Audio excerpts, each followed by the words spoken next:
బీహార్లో రెండో విడత పోలింగ్ జరిగే ప్రాంతాల్లో ముమ్మర ప్రచారం చేస్తున్న ఈ పార్టీలో డబుల్ ఇంజిన్ పాలనతోనే బీహార్ అభివృద్ధి సాధ్యమన్నారు ప్రధాని మోదీ. చొరబాటుదారులను విపక్షాలు రక్షిస్తున్నాయని ఆరోపించారు. దేశంలో ఎక్కడ ఎన్నికలు జరిగినా ఓట్లు దొంగలించడం బీజేపీకి అలవాటైందన్నారు ఎల్ఓపీ రాహుల్ గాంధీ. హర్యానాలో అలాగే బీహార్లోనూ ఓట్ చోరీతో గెలిచేందుకు బీజేపీ కుట్రలు చేస్తోందన్నారు కాంగ్రెస్ లీడర్లు.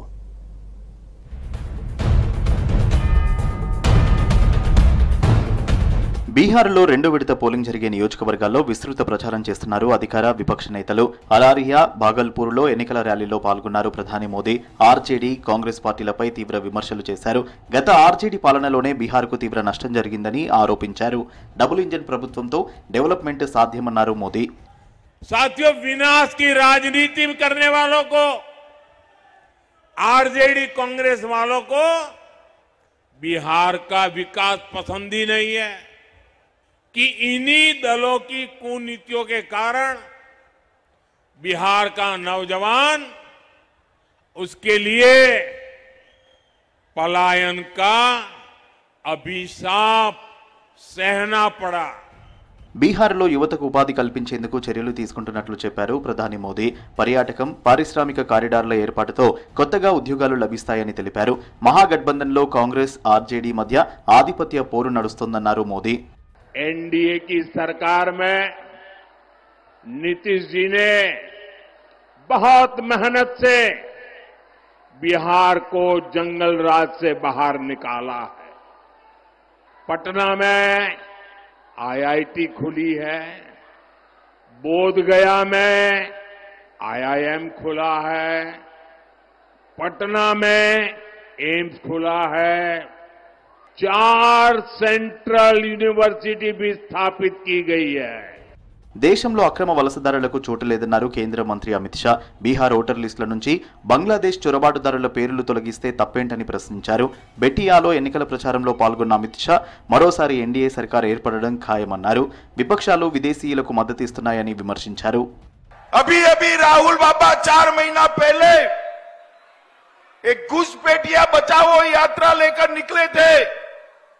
उनका कहना है घुसपैठिए को मतदाता सूची में रहने दीजिए. भाइयों बहनों, मैं आपको पूछने आया हूं, बिहार का मुख्यमंत्री कौन हो, वो बांग्लादेशी घुसपैठिए तय करने चाहिए क्या? బీహార్లో 20 ఏళ్ల నితీష్ పాలనలో ఒక్క అవినీతి ఆరోపణ లేదన్నారు రక్షణ మంత్రి రాజ్నాథ్ సింగ్. ఎన్డీఏ హయాంలోనే బీహార్ అభివృద్ధి చెందుతోందని చెప్పారు. వికసిత్ బీహార్తోనే వికసిత్ భారత్ సాధ్యమన్నారు. సీతామర్హిలో ఎన్నికల ప్రచారంలో పాల్గొన్న రాజ్నాథ్ బీహార్లో మహాగఠబంధన్ గెలిస్తే మళ్లీ గూండాల రాజ్యం వస్తుందన్నారు. हमारे नेतृत्व के ऊपर एक भी भ्रष्टाचार की दाग नहीं है और इनके ऊपर भ्रष्टाचार के गंभीर आरोप हैं. यहां तक कि आरोपों के कारण इन लोगों को जेल की हवा खानी पड़ी है और कब कौन जेल में चला जाए इस बात की कोई गारंटी नहीं. क्या इससे बिहार की प्रतिष्ठा बढ़ी है? क्या इससे बिहार की इज्जत बढ़ी है?